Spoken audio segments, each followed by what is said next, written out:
To Benjamin Theophilus, the lawyer cited several areas of concern, including the inflated cost of refineries' rehabilitation contract, fraudulent allocation of crude oil proceeds, misappropriation of funds in the AKK gas pipeline project, fuel subsidy, fraud, and value review for Nnpcl's crude-backed loans. According to the petition, Nnpcl under KYARI'S leadership spent over $4 billion on refinery repairs, contrary to an initial proposal of $1 billion for all three refineries. Respectively, writes to call the urgent attention of the Ministry of Finance to weight allegations of misappropriation of public funds that have been raised against KYARI.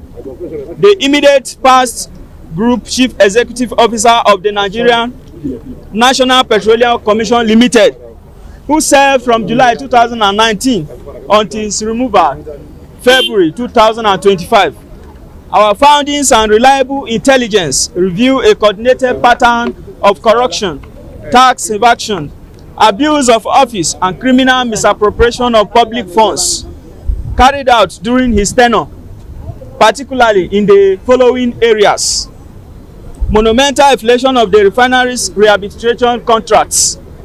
KYARI is alleged to have collaborated with certain consultants and constructors involved in the refinery rehabilitation project to conceal the actual cost of the contracts and evade tax due to the federal government. 7 years ago, there was a proposal by a consortium of private sectors firm to repair the three refineries with a total capacity of 445 kbpd, that is 1,000 barrels per day, for about $1 billion. Nnpc under KYARI has expended $1.5 billion on the Port Harcourt refineries. The lawyers therefore demand a thorough investigation into the payments made to consultants and contractors handling the refineries, as well as the work scopes and delivery of the project. The protesters also allege the crude oil allocations were diverted and financial transactions were carried out under the guise of pipeline security without transparent processes or accountability mechanisms. The lawyers urged the ministry to constitute a judicial commission of inquiry into KYARI'S tenure, investigate the failure of past audit reports, and collaborate with relevant government institutions to recover public funds if found to have been misappropriated.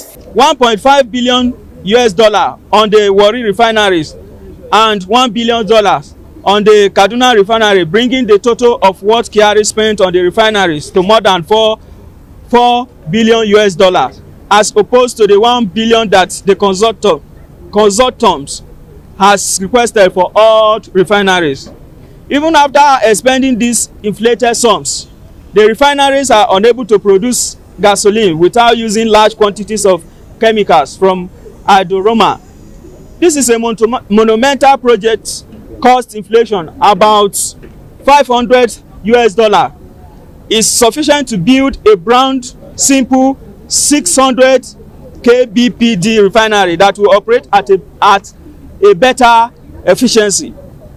It is therefore imperative that full disclosures be made regarding the payments made to all consultants and contractors handling the Port Harcourt refinery, Warri, and Kaduna refineries, the work scopes for which such payments were made, the responsibility of the payment vis-a-vis the work scope, and the delivery of the work scope for which payment was made.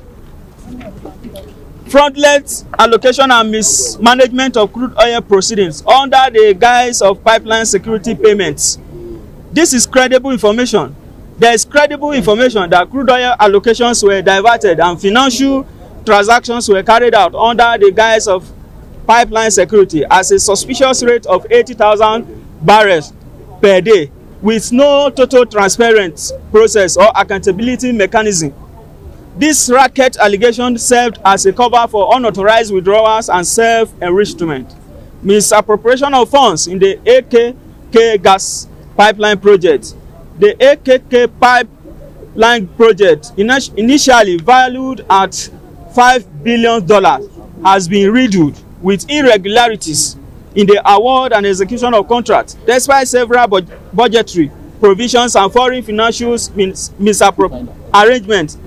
There is little physical progress or transparency in fund utilization. They also demanded that the Federal Inland Revenue Service probe suspected tax evasion and fraudulent declarations. Esohe Osemege reporting for BTV News.